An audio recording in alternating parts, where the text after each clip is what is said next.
Parshas ki Seitzei. Parshas ki Seitzei is chock full of mitzvos, and they go from one to the next, frequently without even a transition, just bang, bang, bang, bang, bang. So this week's Parsha, we have an interesting contrast. On the one hand, we have a requirement to return lost objects. This is in Perek Chaf Beis, pasuk, starting with pasuk Aleph. That's 22:1. Lo sereh shorchicho so es seo nidachim. So you can't, you shouldn't see the ox of your brother or his sheep that are wandering around v'salamta mehem and ignore them. You can't do that. If you see them lost, hoshev teshivem lo achicha. So return them to your brother. And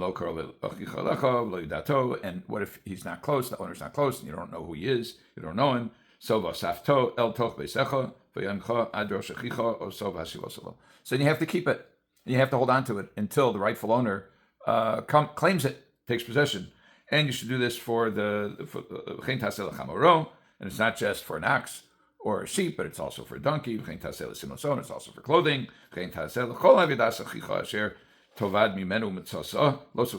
For any lost object, you can't ignore it. You have to return it. Okay, so that's the general rule of Hashavas Aveda, of the obligation of returning lost objects.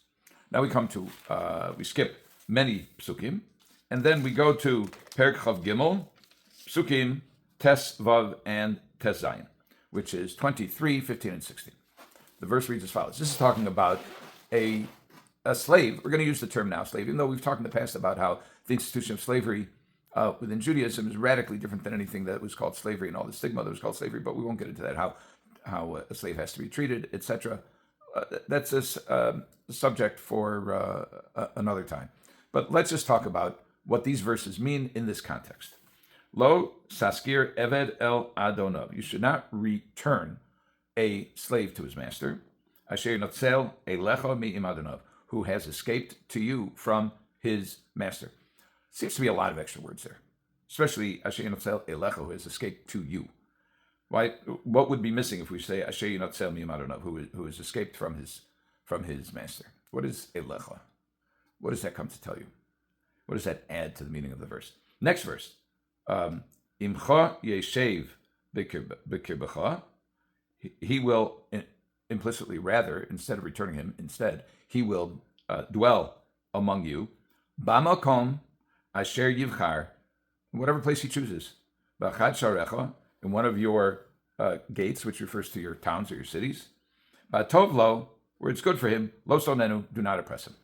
Again, if we already say b'achad sharecha b'tov lo, in one of the places that's good for him, so why are we saying b'makom asher yivchar, in the place that he chooses?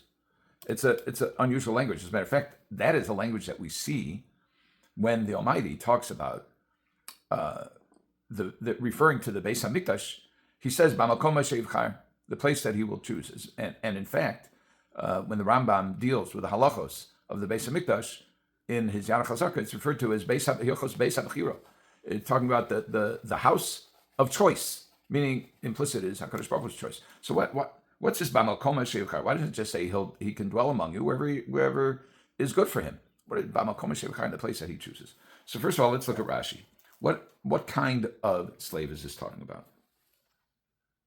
So Rashi says, Lo saskir eved kik targumo, as it is translated, meaning referring to Targum Onkelos. Onkelos is referred to as Targum, translation, even though the word Targum means translation lowercase t, but when Rashi refers to Targum, he generally refers to Onkelos. Okay, so what does Onkelos say? Onkelos, who's written in Aramaic, says, Lo simsar eved amamin liad ribone di shtazeh levosach milavos ribone. Do not hand over a slave of a non-Jew back to his owner. Okay. So this is talking about, in essence, a non-Jew who escapes from a non-Jew, and you're not allowed to return him to his owner. Davar acher, and now Rashi gives a second explanation. Afilu eved Kanani shel Yisrael, even if it's a non-Jewish slave of an Israelite. Now, an Israelite can have an Israelite slave. He can have a non-Jewish slave, a Kanani. Shabarach mechutz la'aretz Yisrael, who fled from outside of Israel, to the land of Israel, to Eretz Yisrael. Perhaps the Meforshim say that our first question was, Asher yinotzel elecha. What does elecha add? Who will escape to you? Now we see Rashi is talking about a slave who escapes to Eretz Yisrael, comes from outside of Israel, and escapes to Eretz Yisrael. That's elecha. What is it about elecha? In other words, that there is an escape not just from the specific master-slave or relationship, but also from the culture, from the place. He's escaping from a place, elecha, to you. It's not incidental.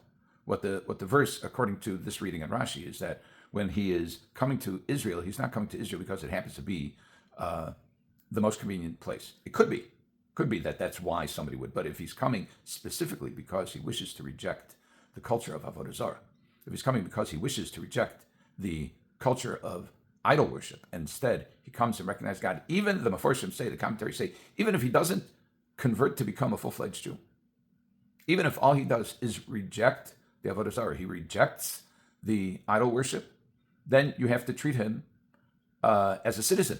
He's a ger toshav.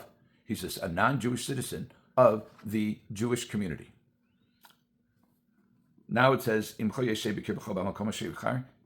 dwell among you in the place that he chooses. So what's this business about choosing? We talked about how the Almighty refers to the Beis HaMikdash as the Bamakom HaShevchar, the place that he will choose, and the Rambam calls the Beis HaMikdash the Beis HaBechira. So the quality of choosing reflects a couple of things. First of all, it reflects that he's free, because a slave does not choose. A slave does what his master, what his owner tells him to do. The exercise of free will is the epitome of freedom. It is the expression of freedom, is the ability to exercise your free will. So, according to Ralbag, he actually comes to live in Eretz Yisrael, in the land of Israel, to follow the mitzvos. According to others, he doesn't even have to follow mitzvos. He just has to reject idol worship. Rabbi Soloveitchik says that sanctity and slavery are contradictory. That kedusha cannot coexist with slavery. Why? You need to have freedom of choice in order to achieve a level of kedusha, of holiness. Sanctity depends on bechira. HaKadosh Baruch Hu, bechira is choice. HaKadosh Baruch Hu declares, he says, Ubacharta b'chaim, he says, I place before you today good and bad, life and death. Choose life.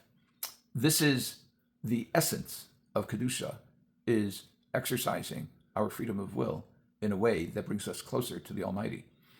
We mentioned in the past that Rav Schwab's explanation that when a person, if a person is a Jewish slave, if you will, an indentured servant, who has the opportunity to leave after 6 years, and instead he says, no, I like it here. So his ear is pierced, and Chazal say, Ozen zeh, sheshama al har Sinai.